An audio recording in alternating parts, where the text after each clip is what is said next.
As 100 maiores descobertas da história. Genética. Bem-vindos ao meu mundo. Esta é uma entre os trilhões de células que compõem o meu corpo. Este material na célula chama-se citoplasma. Este aqui é o núcleo da célula. No interior da frágil membrana nuclear estão longos filamentos de DNA. Como vimos, o DNA contém as instruções genéticas que controlam as funções metabólicas e a hereditariedade. Parece bem simples, mas o processo pelo qual esta transferência genética ocorre é sublime. É a história da nossa próxima grande descoberta. RNA mensageiro.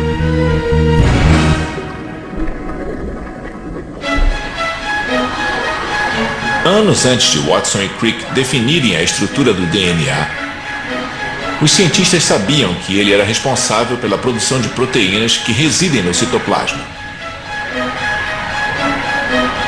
Mas ficavam intrigados pela forma como o DNA conseguia transferir sua informação genética para produzir proteínas através da parede do núcleo.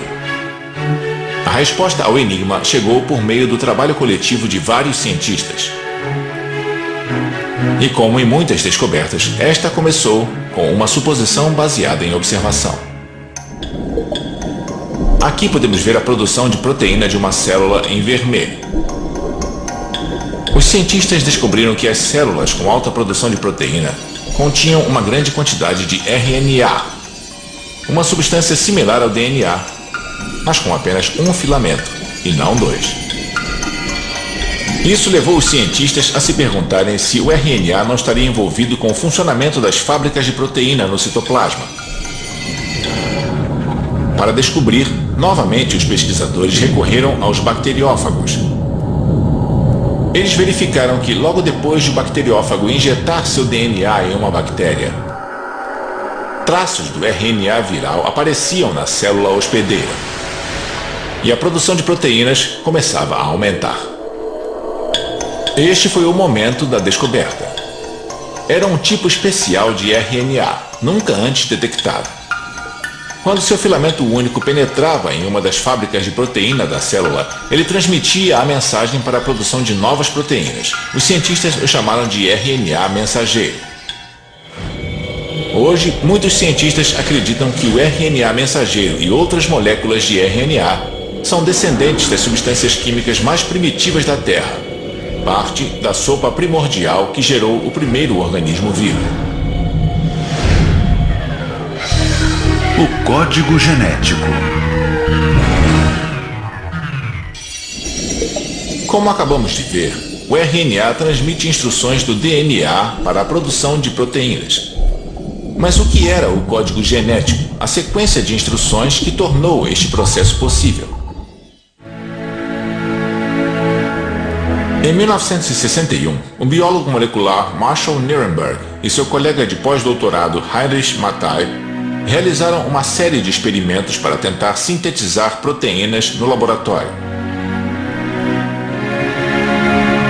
Eles já sabiam que existem 20 aminoácidos envolvidos na produção de proteínas.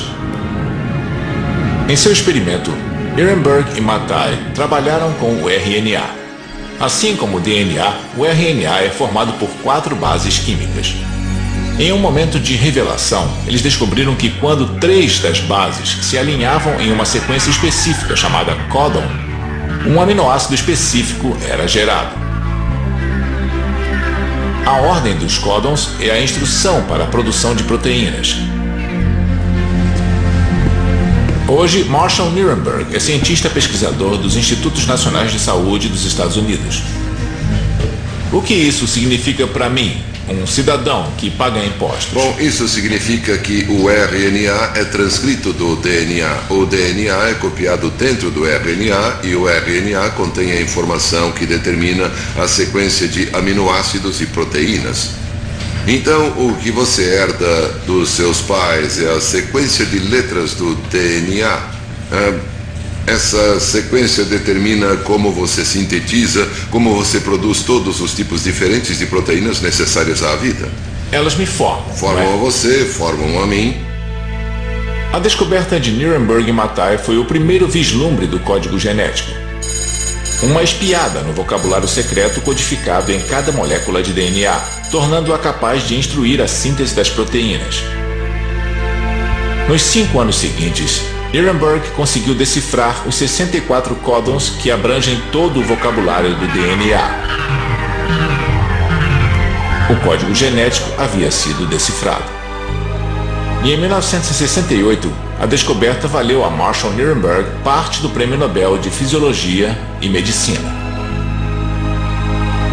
Nós começamos em 1961 e deciframos o primeiro códon no mesmo ano, mas levamos 5 anos para decifrar todos os 64 códons. Quando você conhece a linguagem, pode usá-la de várias formas diferentes. Podemos sintetizar RNA mensageiro ou DNA e podemos ler, podemos traduzir, decifrar o DNA e a sequência de bases no DNA, todo o trabalho já realizado para decifrar o genoma humano e o genoma de outros organismos também. Tudo se baseia em conseguir traduzi-lo em proteína, aminoácidos e proteínas. E como foi fazer esta descoberta? Foi como entrar em uma loja de brinquedos. Podíamos fazer virtualmente qualquer coisa, podíamos decifrar o código genético. Todos os seres vivos têm o mesmo código, não é? Isso, existe um código que é usado por todo ser vivo neste planeta. E é a mesma, basicamente é sempre a mesma linguagem. E quando nós descobrimos isso, eu sabia de tudo sobre Darwin, tudo sobre evolução, mas isto causou um impacto muito grande. O que aconteceu? Eu olhei pela janela e vi árvores, vi flores, vi um esquilo. Todas as formas de vida deste planeta estão ligadas. Todos nós derivamos de um ancestral comum. E todos os corpos, todos falam a mesma língua. Isso teve um impacto profundo em mim. Enquanto Watson e Crick identificaram a estrutura do DNA, Nirenberg e Mattei revelaram como a sua estrutura funcionava. Enzimas de restrição. Os avanços que levaram algumas das descobertas que vimos poderiam nunca ter ocorrido sem estes organismos familiares, os bacteriófagos. E nossa próxima descoberta também dependeu deles.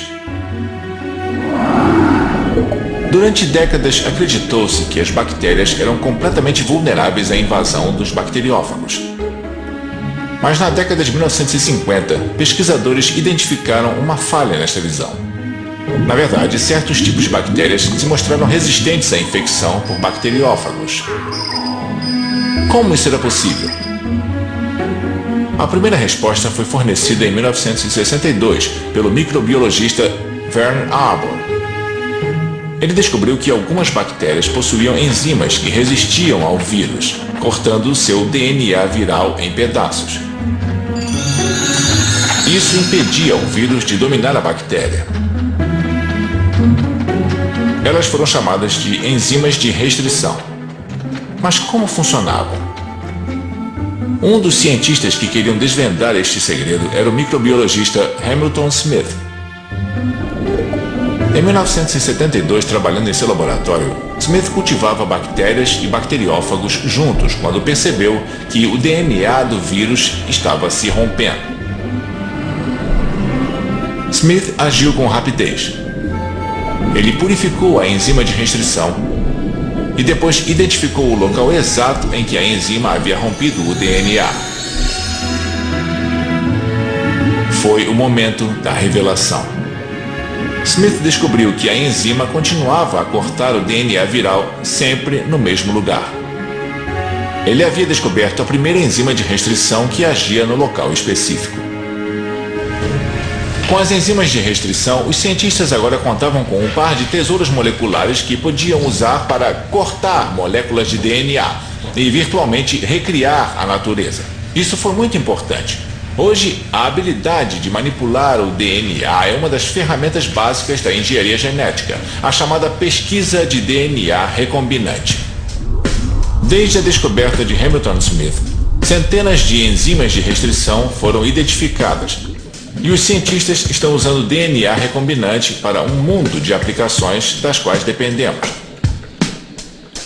Desde a criação de medicamentos mais eficientes e baratos, até a produção de insulina humana para os milhões de diabéticos em todo o mundo que precisam de sua dose diária.